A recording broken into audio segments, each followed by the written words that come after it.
News डंकामध्ये नमस्कार, मी अमित काळे आपलं मनापासून स्वागत करतो। मंडळी, आज आपण एका वेगळ्या विषयावरती बोलणार आहोत। आज महाराष्ट्रातील ज्येष्ठ नेते शरद पवार यांचा वाढदिवस। त्यांना आधीच वाढदिवसाच्या मनपूर्वक शुभेच्छा देतो। शरद पवार हा विषय काढल्यानंतर आपल्याला वाटेल की आज हा विषय कसा व्हिडिओसाठी निवडला गेला आहे। तर आज शरद पवार यांचा वाढदिवस असल्यानं आपण शरद पवार यांच्या इतक्या म्हणजे जवळजवळ 50-55 वर्षाच्या राजकारणात त्यांना अपेक्षित असलेलं यश का मिळू शकलं नाही, नेमकं शरद पवार यांच्या रथाचं चाक कुठं रुतलं, शरद पवार यांना राष्ट्रीय राजकारणात अपेक्षित यश का मिळालं नाही, यावर आपण प्रकाशझोत नाही म्हणता येणार। पण शरद पवार यांचं राजकारण, त्यांची राजकारणातील असणारी भूमिका आणि त्यांचं राजकीय वर्तुळात त्याचे काय काय पडसाद उमटले याचा धांडोळा घेण्याचा हा प्रयत्न करूया। शरद पवार यांची 50-55 वर्षांची कारकीर्द आपण बघतो तेव्हा त्यांचे पाठीराखे किंवा त्यांचे कार्यकर्ते नेहमी शरद पवार यांना पंतप्रधान होता आलं नाही याची खंत व्यक्त करतात। अर्थात आपला नेता किती मोठ्या पदावर बसावा, तो कुठल्या पदावर बसावा याबद्दल अपेक्षा व्यक्त करणं तसं गैर काहीच नाही, पण तशी पार्श्वभूमी असायला हवी आणि ती नेमकी इथं नाही। शरद पवार हे ती पार्श्वभूमी तयार करायला अपयशी ठरलेले आहेत, कारण त्यांनी नेहमी विशिष्ट भाग आणि जातीच्या पलीकडे जाऊन राजकारण केलेलं नाही। शरद पवार यांना त्यांचे विरोधक नेहमी 3.5 जिल्ह्यांचे नेते असं म्हणतात। त्याचं कारणही तसंच आहे। पवार यांच्या राजकारणाची मदार ही नेहमी पश्चिम महाराष्ट्रावर राहिलेली आहे। पश्चिम महाराष्ट्र का, तर एकतर नदीकाठ, उत्तम पिकं, सहकाराचं वाढलेलं जाळं आणि त्यातून तयार करण्यात आलेली आपली सुभेदारी। गेल्या काही वर्षातील पवार यांचे खंदे समर्थक पाहिले तर ते अशाच सहकारी संस्था, शिक्षण संस्था यांच्या माध्यमातून आपापल्या भागात स्वतःची अशी एक वोट बँक बनवून बसलेले आहेत। निवडून येणारेच पवार यांचे नेते, राष्ट्रवादी काँग्रेस हा मराठ्यांचा पक्ष अशी प्रतिमा त्यामुळे तयार झाली। परिणामी कोकण, मराठवाडा, विदर्भ आणि मुंबई परिसरात पवार यांना त्यांच्या राजकारणाचा अनुभव पाहता फारसे यश मिळू शकलं नाही। ते झालं त्यांच्या आत्ताच्या राजकारणाचं। मात्र पवार यांनी नेहमी जातीच्या आणि धर्माच्या आधारावर राजकारण केलं। पैसा हा राजकारणात तुम्हाला फार मोठं करत नसतो, त्यामुळे राजकारणात पैशाचा वापर हा कसा आणि किती प्रमाणात करायचा असतो। मात्र पवार यांनी कधीही कसलाही विधिनिषेध पाळला नाही असं राजकारणातील जाणकार नेहमी म्हणतात। राजकारणात सतत संभ्रमाची भूमिका, बोलायचं एक, करायचं एक, लोकांना आश्चर्यचकित करण्याची त्यांची अफाट क्षमता, त्यांच्या विश्वासार्हतेबद्दल लोकांच्या मनात नेहमी शंकांचं काहूर माजलेलं असतं। त्यामुळे त्यांच्या भोवती नेहमी संशयाचं जाळं तयार झालेलं असतं। हे दूर व्हावं असं वातावरण पवार यांनी कधी केलं नाही। परिणामी त्यांना ना महाराष्ट्रात एखादी सत्ता कधी आणता आली, ना राष्ट्रीय राजकारणात स्थिरावर होता आलं।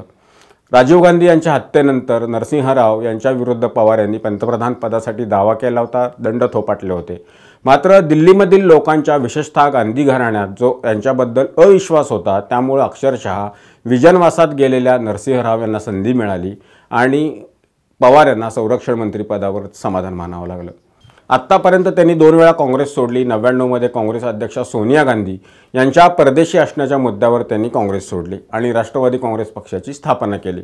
काँग्रेसच्या विरोधात जाऊन त्यांनी आपली महाराष्ट्रातील ताकद आजमावण्याचा प्रयत्न केला, पण त्यात त्यांना फारसं यश आलं नाही। 1999च्या निकालानंतर त्यांना पुन्हा काँग्रेस पक्षाबरोबर हातमिळवणी करावीच लागली आणि नंतरच्या निवडणुका या काँग्रेसबरोबर युतीमध्ये लढाव्या लागल्या। 2014 मध्ये ते स्वतंत्र लढले, तरी 2004चा अपवाद वगळता त्यांना काँग्रेस पक्षापेक्षा जास्त जागा जिंकता आल्या नाहीत आणि त्याही 1-2 जास्त जागा होत्या, फार काही नव्हत्या। शरद पवार यांच्यावर झालेल्या आरोपांबद्दलची चर्चा वेगळ्या पद्धतीनं करता येईल, पण केवळ राजकारण करताना त्यांनी कशा पद्धतीनं सतत भूमिका बदलल्या या विषयावर आणि त्या अनुषंगानं त्यांना राष्ट्रीय राजकारणात आपलं बस्तान बसवता आलेलं नाही हे स्पष्ट आहे। अलीकडेच राष्ट्रवादी काँग्रेसमध्ये उभी फूट पडली। पवार यांचेच पुतणे असलेले अजित पवार हे समर्थक आमदार घेऊन बाहेर पडले। भारतीय जनता पक्षाला त्यांनी पाठिंबा दिला। आता पक्ष आणि चिन्ह याबद्दल निवडणूक आयोगामध्ये सुनावण्या सुरू आहेत, पण अजित पवार यांनी हे पाऊल उचलण्यापूर्वी पक्षाच्या एका सभेमध्ये भाषण केलं होतं। त्यात त्यांनी आपली रोखठोक भूमिका मांडलेली होती, मतं अगदी उघडपणानं मांडलेली होती। देशात असणाऱ्या प्रादेशिक पक्षांच्या नेत्यांची उदाहरणं त्यांनी यावेळी दिलेली होती। त्यात त्यांनी ममता बॅनर्जी, नितीश कुमार, मुलायम सिंग यादव यांच्यासारख्या नेत्यांना त्यांची राज्य आपापल्या हातात ठेवता आली। त्यांच्या पक्षाचे म्हणून तिथे जास्त आमदार निवडून येतात आणि महाराष्ट्रात शरद पवार यांच्यासारख्या प्रदीर्घ अनुभव असणाऱ्या नेत्यांच्या पक्षाला आपले आमदार निवडून आणून राज्यात एक हाती सत्ता कधी मिळवता आली नाही अशी खंत त्यांनी व्यक्त केली होती। 1999 नंतर झालेल्या लोकसभा निवडणुकीवेळी राष्ट्रवादी काँग्रेस पक्षाने पवारांना पंतप्रधान करण्याचे लक्ष्य ठेवलेलं होतं। त्यावेळेचे राष्ट्रवादी काँग्रेसचे प्रदेशाध्यक्ष आर पाटील यांचं एक भाषण आठवतं। लोकसभेसाठी राष्ट्रवादी काँग्रेस पक्षाच्या उमेदवाराला मत म्हणजे दिल्लीत शरद पवार यांना समर्थन असं ते बोललेले होते। भारतीय जनता पक्षाचे केवळ 2 खासदार होते तरी ते अगली बारी अटल बिहारी असा नारा दिला जात होता, तर आता अगली बार शरद पवार अशी घोषणासुद्धा आर पाटील यांनी तिथं दिलेली होती। मात्र महाराष्ट्रात राष्ट्रवादी काँग्रेस पक्षाला कधी 2 आकडी खासदारांचा आकडा ओलांडता आलेला नाही, ही वस्तुस्थिती आहे। आज शरद पवार यांनी वयाची 83 वर्ष पूर्ण केलीत। त्यांचा आज वाढदिवस असताना त्यांच्या कन्या आणि खासदार सुप्रिया सुळे यांनी ट्विट करून त्यांना शुभेच्छा दिल्यात। त्यांनी कांदा प्रश्नावर असलेल्या आंदोलनात सहभाग घेतला असा त्यामध्ये त्यांनी ओझरता उल्लेख केला। कांदा प्रश्नाचे आंदोलन हा एक भाग सोडला तर आज या वयातही शरद पवार यांना स्वतःच्या पक्षासाठी आणि राजकारणासाठी संघर्ष करावा लागतो। ही खरं तर आनंदाची बाब म्हणावी का खंत म्हणावी याचं उत्तर शरद पवार यांच्या कार्यकर्त्यांनी शोधण्याची आवश्यकता आहे। हे वय वानप्रस्थाश्रम स्वीकारण्याचं असतं। या वयात सगळं सुरळीत करून सुरू असणारा कारभार व्यवस्थित सुरू आहे का नाही किंवा काय करणं अपेक्षित आहे हे सांगण्याचं असतं। मात्र शरद पवार यांच्या वाट्याला या वयातही संघर्ष आला, तो का आणि कुणामुळं यावर विचार होण्याची आवश्यकता आहे। व्हिडिओ कसा वाटला ते आम्हाला कमेंट बॉक्समध्ये प्रतिक्रिया नोंदवून जरूर कळवा। व्हिडिओ आवडल्यास तो लाईक करा, शेअर करा आणि आमचं चॅनल सबस्क्राईब करायला विसरू नका। धन्यवाद। आमचा व्हिडिओ जास्तीत जास्त लाईक करा, शेअर करा आणि आमचे YouTube चॅनल सबस्क्राईब करा। धन्यवाद।